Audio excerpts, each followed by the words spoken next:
Pozdravljeni! Moje ime je Lili Sorum in danes se bomo pogovorili o tem, kaj se nam obeta v mesecu oktobru. September je za nami, preživeli smo, živi smo, zdravi smo, upaj, v glavnem tukaj smo. September je za nami in letošnji september je bil eden izmed resnično bolj intenzivnih obdobij v letošnjem letu, obdobju. Na plano je pritegnil marsikaj takega, za kar smo resnično upali, da bo ostalo skrito. To velja sicer za celotno letošnje leto, torej nismo še čisto iz hudega ven, iz najhujšega pa definitivno. Torej, prejšnji mesec je na plano pritegnil tiste zadeve, ki naj bi se končale, očistile in ozdravile. Če so določene odločitve še vedno ostale nekoliko nedorečene, še vedno zbirate pogum, pa naj vam tale mesec oktober pri temu pomaga.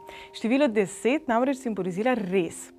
V duhovni numerologiji je to število, ki označuje res karme. Torej, končno v mesecu oktobru bomo imeli veliko več možnosti prerezati tiste karmične vzorce, odnose, tiste stvari, ki smo jih s seboj pritegnili, prinesli. Karma ni kazen, karma ni prekletstvo, karma je pravzaprav nova možnost ali bolje rečeno ponovna možnost, da stvari popravimo. Temu bi lahko rekli tudi popravni izpit. Torej, katere stvari bi v življenju želeli postaviti na drugačen, bolj kvaliteten način, pa do sedaj to ni šlo, bi lahko bilo tako neko usmeritev za tale mesec. Več energije bomo imeli, več odločnosti bomo imeli in odprti bomo novim stvarem. Torej, v letošnjem oktobru glejte naprej.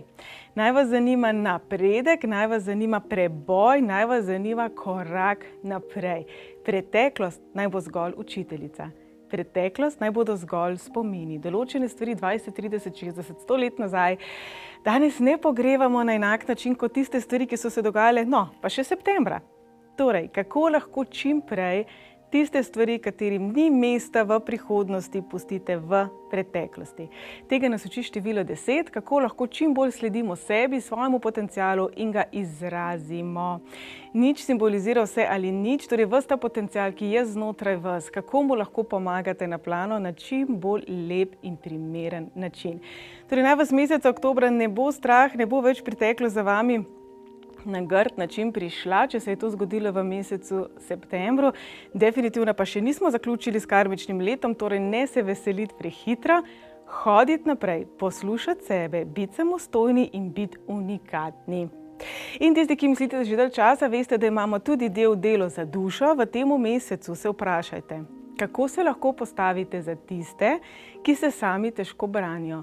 Pa naj gre za brezdomce, za živali, za karkoli, za vsa tista bitja, ki v tem trenutku v vaši bližini se ne morejo sami braniti. Kako jim lahko pomagate? Potem me zanima, kako ste lahko vi bolj kvalitetna oseba, kot ste nekoč bili. Kako ste lahko bolj unikatni in pristni v tem, kar ste. Če bi bili popolnoma svobodni, če ne bi bilo strahu, če ne bi bilo zadržkov, na kakšen način bi delovali in kako lahko točno to, več tega vpletete v svoj vsakdan. Kako lahko vi kot človek doprinesete celoti, ki je svet. Ste drobcen delček velike celote. Bodite dober delček te celote. Prinesite ljubezen, prinesite svetlobo, prinesite toplino. Pravijo, da v letošnjem letu se resnično bojujeta tema in ljubezen. Torej, poskušajmo biti čim bolj v svetlobi, v ljubezni, v razumevanju, v sprejemanju in v dobrem. Takole, zahvaljujem se za vašo pozornost. Tisti, ki me poznate, veste, da rada počebljam, zato vas bom vesela tudi na moji Facebook strani. Poiščite me, vesela bom predlogov, vprašanj, komentarjev. Na moji spletni strani vas čaka kar nekaj člankov, brezplačnih delavnic, mesečnikov in tako naprej. www.lili-sorum.com. Vabljeni, hvala lepa za vašo pozornost in en fantastičen oktober vam želim. Pa!